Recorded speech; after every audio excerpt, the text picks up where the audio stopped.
गावनि रां खरस खालामनानै गोरिब गुन्द्रा सुबुंफोरनो गय आरो नारेंखल फुलि रानना होदों बारग' एमएलए बनेन्द्र कुमार मोसाहारिया। क'क्राझार जिल्ला परबतजरा महकुमानि सिङाव थानाय 60-3 गामियाव दिनै गय फुलिजों लोगोसे नारेंखल फुलि रानना होदों बारग' एमएलए बनेन्द्र कुमार मोसाहारिया।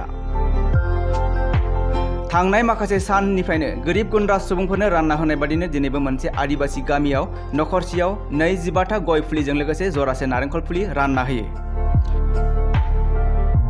मख'जाथावदि परबतजरानि 536 आदिबासी नखरफोरनो नखरसेयाव 25 गय फुलिजों लोगोसे जरासे नारेंखल फुलि रानना होयो।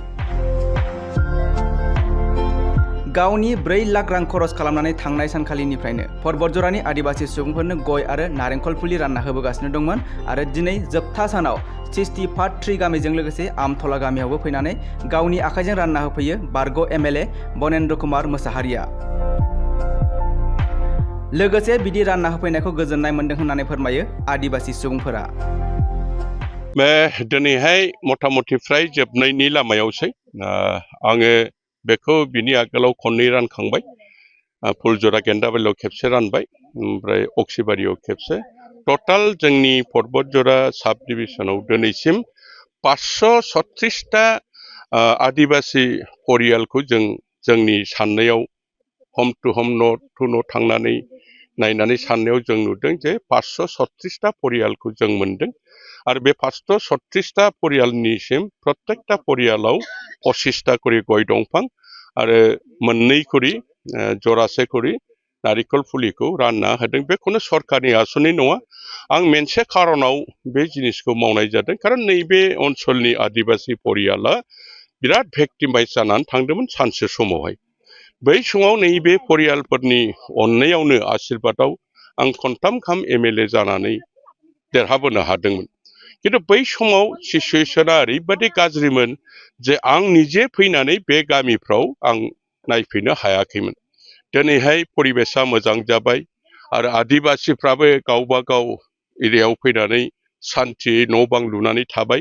किन्तु दिनै सारिय'फाले बे आदिबासी न'खराव एफा बुरजा माने बागान खालामनायनि प्रत्येक न'खराव 30टा 40टा 50टा गय गायनाय रोखोमनि बिस्रा मोनसे जायगा दं प्रत्येक न'खरावनो।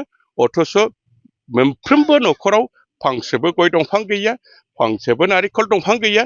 बेनिखायनो आं जिहेतु बिथांमोननि आशीर्बादाव आं दिनैसिम बे पजिसनाव फैदों, ओंखायनो आं बेक्तिगत भाबै दिनै फ्राय 4 लाख सरासरि खरस जादों।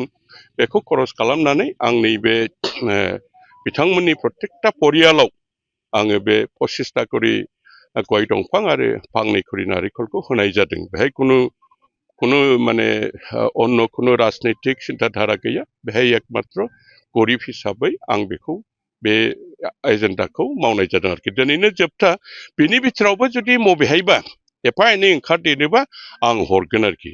किन्तु जोंनि लिस्ट मथे दिनैसिमाव जों 536टा आदिबासी परियालनो जों बेखौ दिनै होबाय आरो। नै बेनिफ्राय नैबेहाय मोनसे गामि दंबावो आमथलायावनो दिनै जोबसिगोन। माने दिनैहाय 209टा दं, माखासेखौ आगोलाव होखांबाय।